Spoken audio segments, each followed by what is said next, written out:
आणि मुख्यमंत्री युवा प्रशिक्षणार्थी योजनेचे सगळे तरुण कर्मचारी आक्रमक झालेत। यशवंत स्टेडियमच्या बाहेर निघण्यासाठी ते पोलिसांशी हुज्जत घालतायत। मोठ्या संख्येने तरुण इकडे जमलेले आहेत आणि सरकार विरोधात आंदोलन केले जात आहे। नागपुरात मुख्यमंत्री युवा प्रशिक्षणार्थींनी हा मोर्चा काढलेला आहे।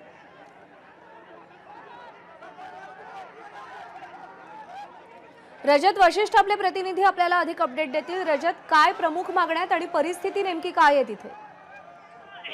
मुख्यमंत्री युवा कार्यक्रम प्रशिक्षणार्थी ज्यांना महाराष्ट्रात अनेक लोक लाडका भाऊ सुद्धा म्हणतात, मात्र यांचे आंदोलन गेले अनेक दिवस सुरू होते यशवंत स्टेडियम मध्ये। या कार्यक्रमाचे या प्रशिक्षणार्थींनी काही दिवसापूर्वी या लोकांनी नागपुरात 3 दिवसापूर्वी एक चॉकलेट मोर्चा काढला होता। अधिवेशन काळामध्ये प्रत्येक संघटनेला मोर्चाची परवानगी दिली जाते।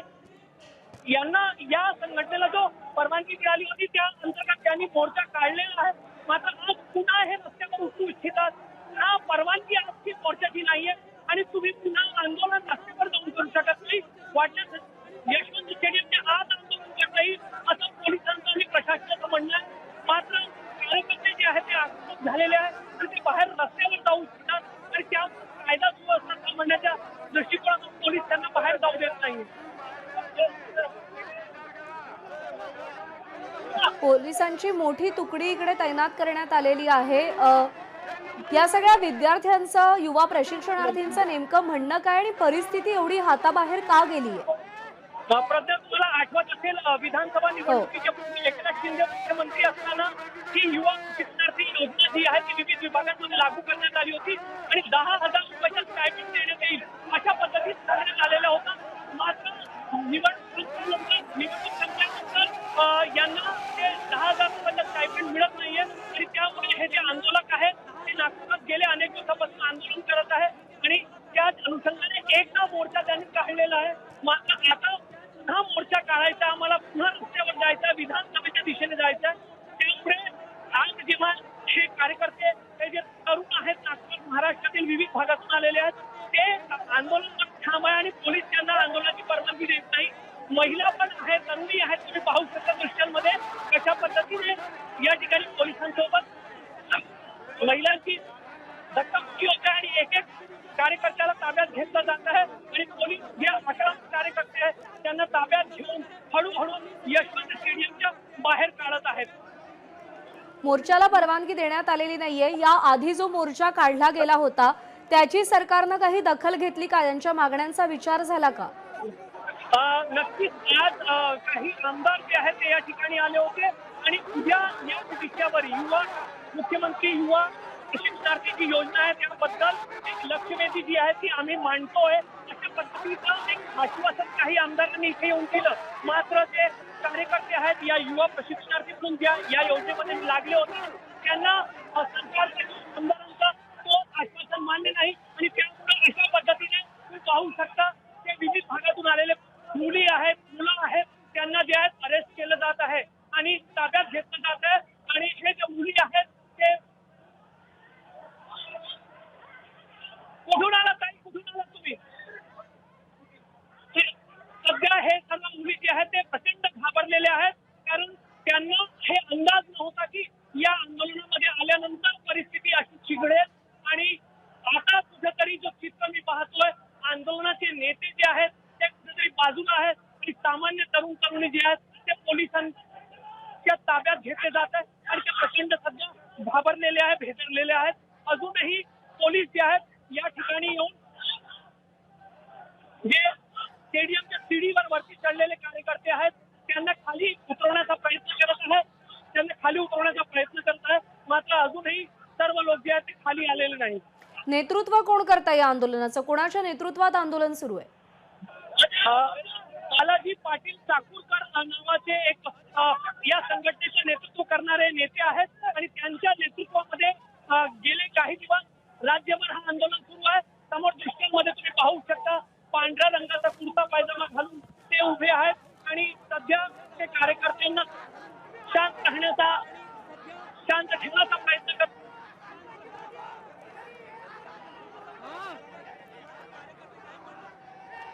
रजत, तुम्हाला विनंती, तुम्ही सोबत राहा. आपण ही दृश्य सध्या पाहतोय की या आधी याच मुद्द्यावरून युवा प्रशिक्षणार्थींनी मोर्चा काढलेला होता.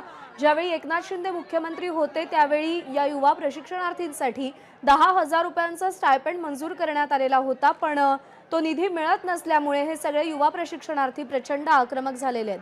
पुन्हा एकदा जाऊयात, रजत वशिष्ठ आपल्यासोबत आहे. रजत, सध्या नेमकं काय घडतंय?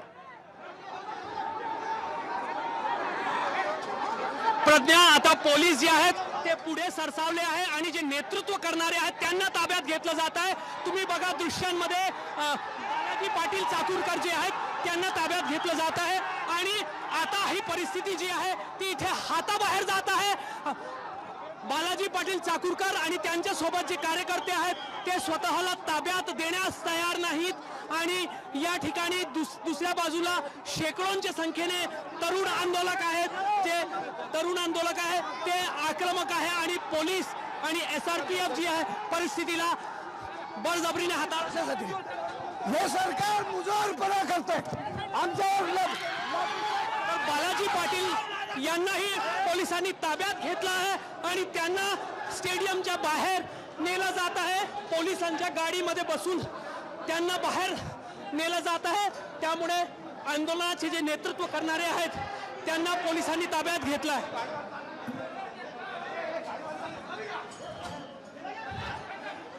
तर आता पोलीस या ठिकाणी बळाचा वापर करून सक्ती करून एक एक करून लोकांना बाहेर काढत आहे. मात्र अजूनही स्टेडियमच्या आतमध्ये आक्रमक स्वरूपामध्ये अनेक तरुण जे आहेत या योजनेमध्ये ज्यांनी स्वप्न पाहिले होते की त्यांना सरकारी नोकरी मिळेल ते सर्व अजूनही थांबून आहे. बरोबर आहे रजत, आपण दृश्य पाहतोय जे या सगळ्या आंदोलनाचं नेतृत्व करत होते त्या बालाजी पाटील चाकूरकरांना पोलिसांनी ताब्यात घेतलंय. हे सरकार मुजोर आहे अशी टीका त्यांनी सरकारवरती केलेली आहे. आता नेतृत्वाला ताब्यात घेतल्यानंतर या आंदोलनाचं पुढचं स्वरूप काय राहतं हे पाहणं महत्त्वाचं आहे.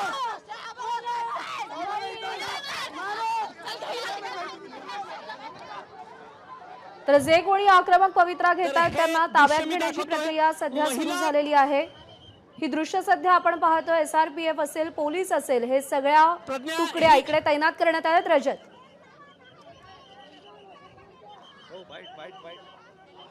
प्रज्ञा, आता हे महिला पोलीस मोठ्या संख्येने आतमध्ये आलेले आहे आणि महिला प्रशिक्षणार्थी या योजनेमध्ये मोठ्या संख्येने होत्या आणि त्यांना आता कुठेतरी शांत करण्याचा किंवा त्यांना आता ताब्यात घेण्याचा प्रयत्न जो आहे तो महिला पोलिसांकडून केला जात आहे. मात्र महिला ज्या प्रशिक्षणार्थी आहेत त्यांच्याकडूनही तेवढाच विरोध होत आहे आणि त्यामुळे कुठेतरी एक धक्काबुक्कीची स्थिती जी आहे ती या ठिकाणी निर्माण झाल्याचं आपल्याला पाहायला मिळतंय. महिलांकडून पोलिसांना तेवढाच जोरदार पद्धतीमध्ये रेजिस्ट केला जात आहे, प्रतिरोध केला जात आहे. प्रज्ञा, हो रजत, आपण दृश्य पाहतोय. महिला पोलीस देखील पुढे आलेल्या आहेत आणि ज्या महिला आक्रमक भूमिका घेत आहेत, विरोध करतायत, त्यांना ताब्यात घेण्याची प्रक्रिया सुरू झाली आणि सगळ्यात महत्त्वाचं म्हणजे ज्यांच्या नेतृत्वात हे आंदोलन सुरू होतं त्या सगळ्यांना पोलिसांनी ताब्यात घेतलंय. बालाजी पाटील चाकूरकर यांना ताब्यात घेण्यात आलेलं आहे. रजत, जर आपण काही प्रतिक्रिया जाणून घेऊ शकत असेल तर.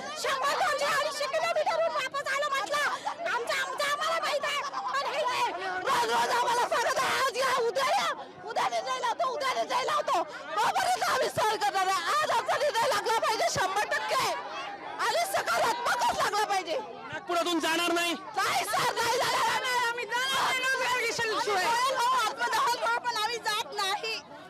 प्रज्ञा, ह्या महिला प्रशिक्षणार्थी आहे ते जायला तर किती दिवस स्टायपेंड मिळाला, किती महिने स्टायपेंड मिळाला तुम्हाला? आधी आम्हाला 6 महिने दिला, 5 महिने वाढून दिला, 11 महिन्याचं झालंय.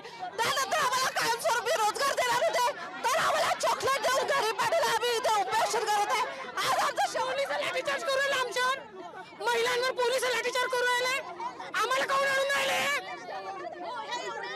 आम्हाला कोण आणून राहिले? पोलीस हात लावते.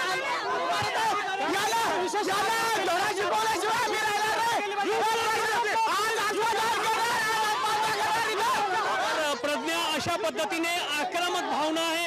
काही तरुणी जी आहेत त्यांना ही संपूर्ण जे एक घटना घडलेली आहे त्यानंतर या ठिकाणी रडू कोसळत आहे, कारण एवढी धक्काबुक्की आणि अशा पद्धतीने पोलिसांचा एक ऍक्शन जो आहे तो अनेकांनी पाहिला नव्हता. त्यामुळे अनेक आंदोलक जे आहेत ते अगदी सामान्य कुटुंबातले आणि ते सध्या आपल्याला भेदरलेले दिसतात. ताई, कुठून आलात?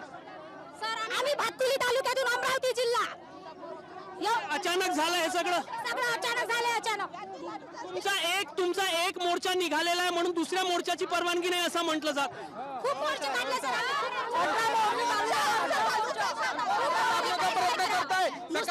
आम्हाला 3 वेळा चॉकलेट दिली की 1 वाजता परवानगी भेटेल, 2 वाजता भेटेल, आणि आता आमच्या लोकनेते बालाजी पाटील चाकूरकर ज्यांनी आमच्या नेतृत्व करायले त्यांना उचलून घेऊन गेलेले ते पोलीस प्रशासनवाले.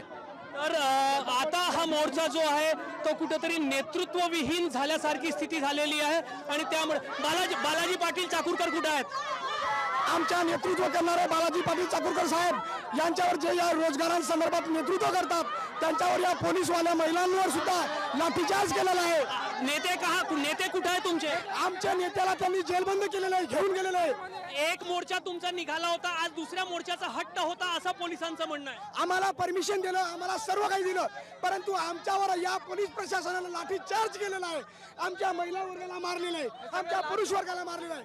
हे आमचे लाडके भाऊ आणि लाडक्या बहिणीला यांनी जर लाठी चार्ज केला तर जालन्यासारखं मनोज रांगेसारखं इथं सुद्धा झाल्याशिवाय राहणार नाही. नागपूर सोडणार नाही. आम्ही नागपूर बिलकुल सोडणार नाही. जोपर्यंत न्याय मिळणार नाही तर अशा पद्धतीने प्रज्ञा तीव्र भावना आहेत आणि यांना असं वाटतंय की दुसऱ्या मोर्चाची परवानगी जेव्हा पोलिसांनी दिली होती तेव्हा आम्हाला स्टेडियमच्या बाहेर का जाऊ देण्यात आलेला नाही. पुन्हा पोलिसांनी काही जणांना ताब्यात घेणं सुरू केलं आहे आणि जे काहीसे आक्रमक आहेत त्यांना एक एक करून ताब्यात घेऊन स्टेडियमच्या बाहेर पाठवलं जात आहे आणि स्टेडियमच्या आतमध्ये परिस्थिती शांत करण्याचा प्रयत्न पोलीस आणि SRPF द्वारे केलं जात आहे. रजत, आपल्याला विनंती, आपण सोबत राहा आणि मंत्री पंकज भोयर सध्या आपल्या सोबत आहेत. पंकज भोयरजी नमस्कार, आपलं स्वागत आहे. नागपूरमध्ये सध्या जे घडतंय कदाचित तुम्ही पाहिलं असेल, तुमच्यापर्यंत पोहोचलं असेल. या सगळ्या युवा प्रशिक्षणार्थींचं आंदोलन सुरू आहे आणि आम्हाला आमचे पैसे मिळावेत अशी त्यांची मागणी आहे, त्याच्यासाठी ते आंदोलन करतायत. सरकार काय विचार करताय या मागण्यांचा? नाही, याची विस्तृत माहिती घेतल्या जाईल. त्यांच्या मागण्या आणि त्यांचे प्रस्ताव कुठे अटकले आहेत त्या सर्वांना त्यांच्यासोबत बैठक घेऊन जो काही त्यांच्या समस्या आहेत त्या सोडून मार्ग काढण्यात येईल. सध्या अधिवेशन सुरू आहे, लक्षवेधी मांडली जाईल असं सांगितलं होतं, पण काही चर्चा झाली अधिवेशनामध्ये युवा प्रशिक्षणार्थींसंदर्भात? नाही, आता अजूनपर्यंत काही चर्चा झाली नाही, परंतु जी काही त्यांची समस्या असेल किंवा जी काही अडचण आहे ती सोडविण्यात येईल. आज आणि उद्या 2च दिवस अधिवेशनाचे उरलेत. उद्या कदाचित अधिवेशन संपेल. येत्या काही तासात या सगळ्यांचा विषय चर्चेत येऊ शकतो? निश्चितपणे जर कुणी हा विषय मांडला तर चर्चेत येऊ शकतो किंवा मी देखील आता त्यांचं एक डेलिगेशन ते बोलवून घेतो, त्यांच्याशी चर्चा करून आपण मार्ग काढूया. अच्छा, सध्या या आंदोलनाचं जे नेतृत्व करतायत त्यांना देखील ताब्यात घेण्यात आलंय. अनेक आंदोलकांची पोलिसांनी धरपकड सुरू केली आणि प्रचंड रोष आहे या सगळ्या आंदोलकांमध्ये. नाही, शेवटी कायदा आणि सुरक्षा हा देखील अतिशय महत्वाचा विषय आहे. त्या संदर्भात जे काही त्या ठिकाणी कायदा आणि सुरक्षेचा धोक्याचा जो विषय झाला असेल त्या संदर्भात पोलिसांनी कारवाई केली असेल, परंतु मी स्वतः त्यांना भेटून त्याच्यावर निश्चितपणे काहीतरी मार्ग काढेन. ठीक आहे पंकज भोयरजी, आभार आपले. आपण सविस्तर प्रतिक्रिया दिलीत त्यासाठी. आणि नागपूरमधले काँग्रेसचे नेते विकास ठाकरे सुद्धा आपल्यासोबत आहेत. विकास ठाकरेजी नमस्कार. खूप मोठ्या प्रमाणात या युवा प्रशिक्षणार्थींचं सध्या आंदोलन सुरू आहे नागपूरमध्ये आणि त्यांच्या मागण्यांची दखल घेतली जावी, सरकार दरबारी त्यांच्या मागण्या मांडल्या जाव्यात, ही त्यांची म्हणणं आहे. आपली प्रतिक्रिया?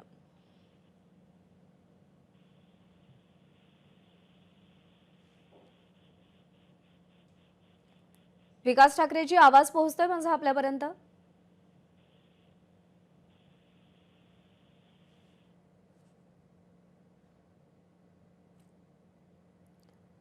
आपण पुन्हा एकदा विकास ठाकरेजी यांच्याशी संपर्क साधायचा प्रयत्न करूया. तर नागपूरमधलं हे दृश्य आपण सध्या पाहतोय. महिला पोलीस कर्मचारी या सगळ्या आंदोलकांशी संवाद साधून त्यांना शांत करण्याचा प्रयत्न करतायत.